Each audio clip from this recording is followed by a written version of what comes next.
자, 오늘의 주제는 드림 렌즈 과연 얼마만큼 효과적인가? 그리고 과연 안경을 안 쓸 수 있는가? 대체를 할 수 있는가에 대해서 이야기를 해보고자 합니다. 자, 드림 렌즈를 당장 구글에서 드림 렌즈라고 이렇게 검색을 한번 해보세요. 안 나옵니다.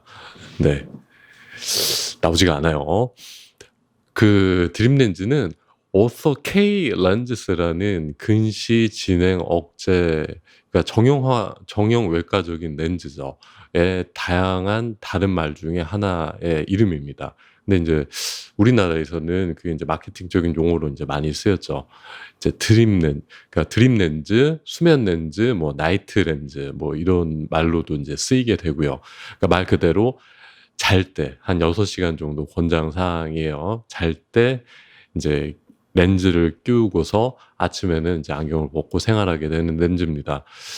이 렌즈는 그러니까 꼭 어린아이한테 맞춰졌다기보다는 착용할 수 없는 특수한 상황의 분들에게 그런 분들을 위해서 설계가 된 렌즈이긴 해요.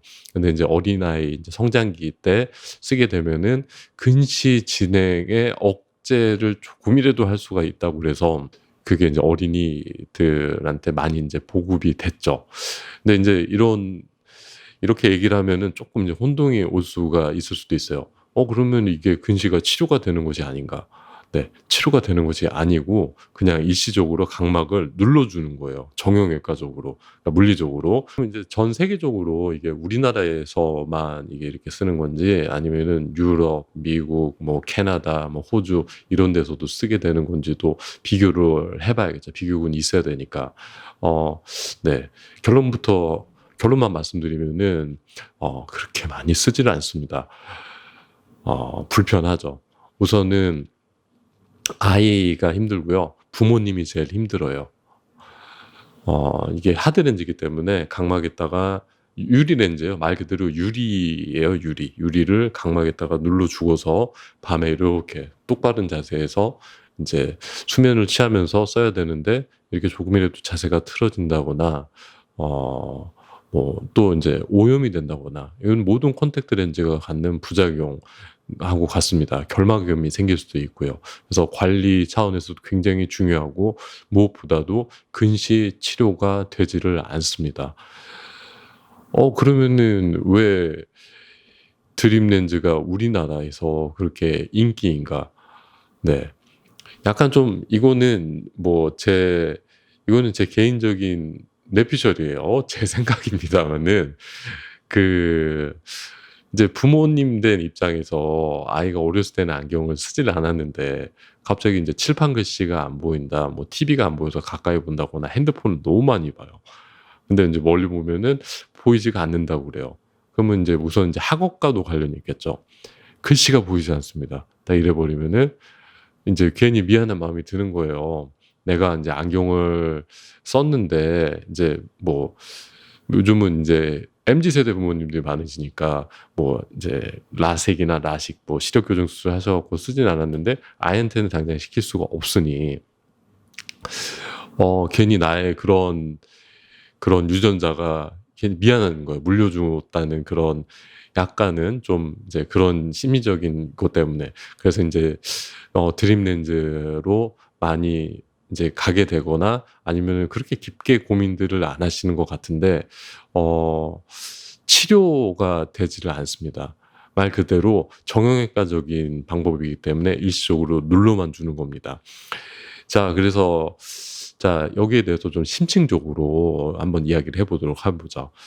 자, 그러면은 그러니까 드림 렌즈라는 말이 없어요. 오서 K 렌즈입니다.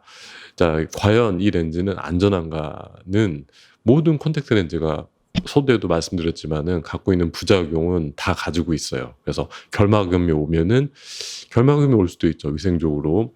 콘택트 렌즈를 오래 쓰다가 눈이 빨개진다거나 충혈이 올 수도 있지 않습니까? 그러면은 이제 일시적으로 쓰지 말아야 되면은 한 일주일 정도 쓰지 않는다 그러면은 시력이 급격하게 어 떨어집니다. 사실 이 표현이 틀린 표현이죠. 원래 그 가지고 있는 이제 근시의 량을 일시적으로 덮어줬던 건데 이제 그렇게 돌아가니까 떨어졌다고 표현하게 되는 거죠. 이제 특수한 용도로 좀 봐야 돼요. 네. 그러니까 어린아이한테 효과적일 수는 있지만은 치료의 목적이 될 수가 없고 일시적으로 그 치유 정도? 어떻게 될까요? 일시적으로 막아주는 근시를. 근데 이제 고학년으로 갈수록 중학생만 되더라도 드림렌즈 착용이 굉장히 어려워지죠. 왜냐면은 수면 중에 이제 착용을 해야 되는데 이제 학업이라든지 뭐 특히 학업이죠. 이제 수면 시간이 짧아지면은 오전에는 잘 보였다가 오후에는 또 안 보이게 되는, 그러면은 그때는 또 안경을 또 써야 되게 되는 참 아이러니한 상황이 되게 되죠.